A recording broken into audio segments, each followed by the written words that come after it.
A warm, pleasant good morning from outside the Oklahoma State Capitol. I'm Dave Morris alongside my colleague Ben Felder from the Oklahoman.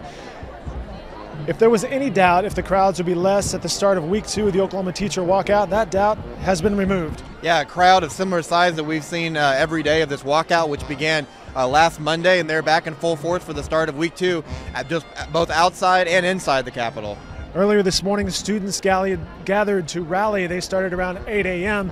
and at that point there were fewer people inside the Capitol, although upon leaving the Capitol around 9 o'clock or 8:45, that line still stretched out here, but now it is a sea of humanity, and with the pep band behind us, it kind of has a tailgate atmosphere. Yeah, as it has for really the last week. It's kind of more of a festival-like atmosphere outside. Inside is where a lot of more of the intense work is taking place. At least that's how some teachers have described it. Talking to lawmakers or trying to talk to lawmakers. There are lines that get into the House viewing galleries for when they meet this afternoon. There's going to be some important committee meetings coming up later today that teachers are trying to be in attendance for. So yeah, once again, it is packed with tens of thousands of teachers, both inside and out. And this is the start of week 2, and I'm already hearing some schools announce that they're prepared to shut down for the rest of the week if they need to. So the resolve amongst educators and schools across the state has remained strong. Sounds pretty strong. We saw various schools marching from Edmond, for example, this morning on the way here. On my drive here back from downtown, I saw more teachers and students walking from wherever they may have come from. In fact, when we arrived here on stage, or when I arrived on stage with the camera, those attorneys had just arrived to a big cheer from the crowd. Yeah, over 100 female attorneys from the Bar Association had announced that they were coming here to try to help with the negotiations, and that's what this really is right now, negotiations. Lawmakers last week were able to pass a couple of relatively small measures, at least in comparison to what the educators and the Oklahoma Education Association has been asking for. But right now, the attention today seems to be on a variety of bills aimed at taxing wind production. The OEA last Friday said that they need 2 things in this walkout. They need the governor to veto or repeal the hotel motel tax, and they need the capital gains tax deduction to also be repealed.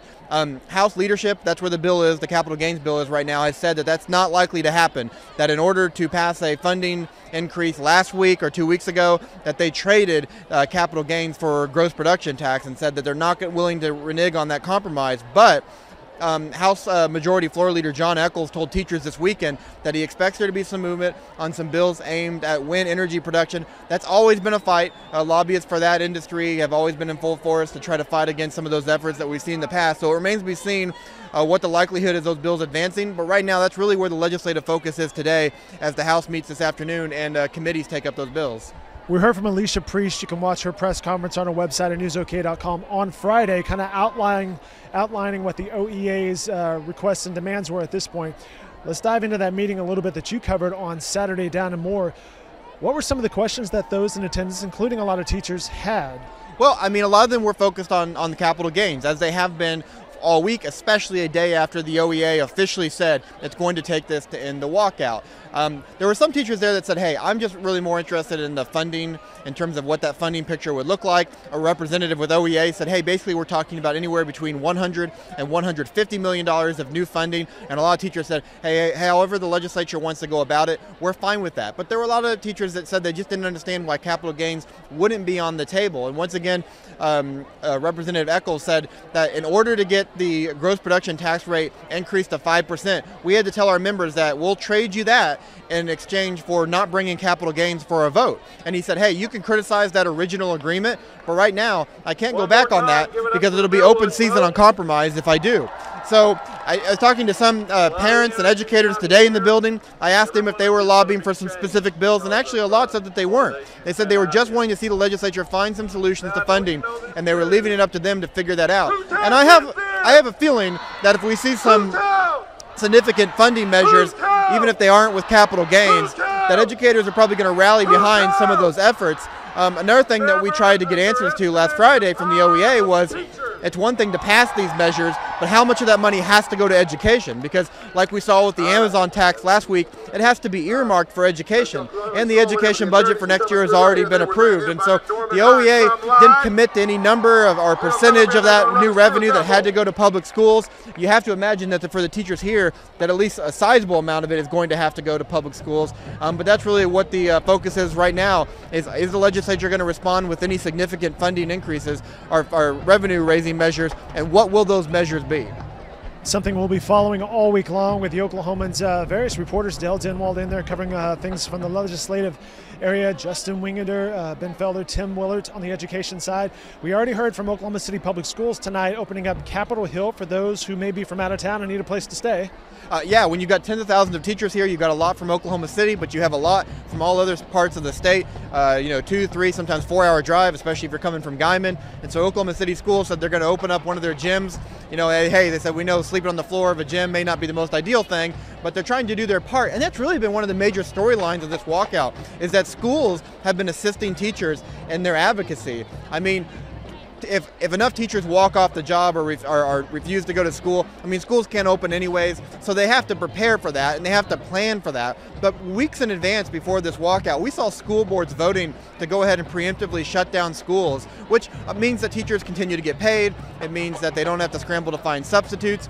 So a lot of education, or a lot of school district leaders, superintendents, school board members have been really supportive of the teachers and have been really kind of, not just doing what they need to do to make sure that their students are taken care of, but have kind of gone out of their way to make sure that teachers have the best opportunity to advocate here at the Capitol. But school board members and superintendents will tell you, hey, it's about us as well. The school funding declines over the last several years have hurt everyone, and we all need to do our part.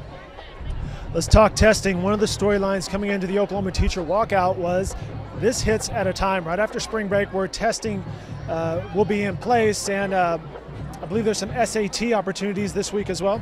Yeah, so we heard from the State Department of Education that the testing window, which we are in right now, is going to be extended a week to give some schools some more time whenever they do go back. High schools are required to offer the ACT or the SAT. Some students have already taken those tests. There were some ACT test dates coming up in the future that schools can still meet if the walkout doesn't last beyond this week. Talking to some students today that said, hey, we also had some SAT and ACT prep tests scheduled for this week or last week that had to be canceled.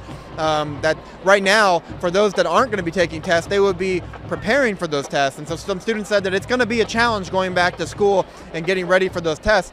And we'll have to see when the walkout does end and how schools are able to adapt to the new schedule. But the test is an important part of this. Not only is funding from the state and the feds tied to your testing participation, but this is also a growth year for the state. Last year, they put in new standards, a new test. That was the first year that they took the new test. So that was a baseline. And so this year is going to be an important year to see how well Oklahoma schools and Oklahoma students are doing in terms of trying to reach for some goals that have been set several years into the future. And that's something that the Department of Ed is following. You're exactly right, because that was a question you asked State Superintendent Joy Hoffmeister. How might this affect things? Yeah, and she said, well, I think it's going to have some kind of impact, but she wasn't sure. She said her office was monitoring the situation, talking with school leaders about what are they doing to help kind of try to get students prepared for those tests.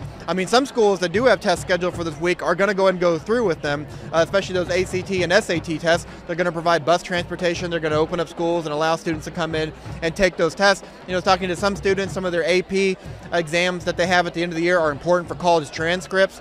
And so that's a concern. I was asking some students, how are you spending your time off? And they said, well, it's a mixture of being here at the Capitol and also trying to cram for some of those tests that are coming up. That's interesting. They'll look back on this someday and go, hey, remember that year we had to take our tests and the big strike happened? Yeah. This will be part of their big high school experience. Yeah, it definitely will. And I kind of think that, with the new testing standards that went into place last year, they increased the proficiency rates, those cut scores. And so the state said that when the results came out, we were going to see a predicted decline, and we did. About 68% of students failed to reach proficiency when last year's test results came out this last fall. But once again, the state is hoping to see some growth, and it'll be interesting if this walkout has any impact on it. Educators are hoping that this walkout has a long-term impact for the positive for their students. But in the immediate future, there may be some challenges for students when it comes to testing. And when those results come out later this year, it'll be interesting to see if those numbers go down or if they don't have a dramatic increase. And I think a lot of people will point to this walkout and say, well, hey, that had some impact on it. Be an interesting day here at the Capitol. It's just before noon, and apparently the Norman drum line just wrapped up, and perhaps we kick it to the stage right now, and Alicia Priest. First of all, bigger crowd today than any day last week, I think. Are you guys out for those tacos or what? Or does it have something to do with our kids? What? That's right, that's right. So, we've got groups marching in Norman, Middle, and Edmond. We just got a call from the Highway Patrol, and 3,000 people have joined the Edmond March in. That is amazing. You add 3,000 to the people that are here, and what is that going to look like? That's going to look like funding for our school. That is something that no elected official can ignore and brush away as us being drunk with our asks. Did I pronounce that okay? I did say ask. All right. So, what do we want? When do we want it? What do we want? All right, so that's Alicia Priest. She's the president of the Oklahoma Education Association. Getting the crowd right up here. It's a big crowd. Again, follow more coverage throughout the day on newsok.com, including my colleagues on various social media platforms, Twitter and Facebook. We'll have another live update today at 4 p.m. and as needed and warranted from the Oklahoma State Capitol, and of course in upcoming editions of the Oklahoman.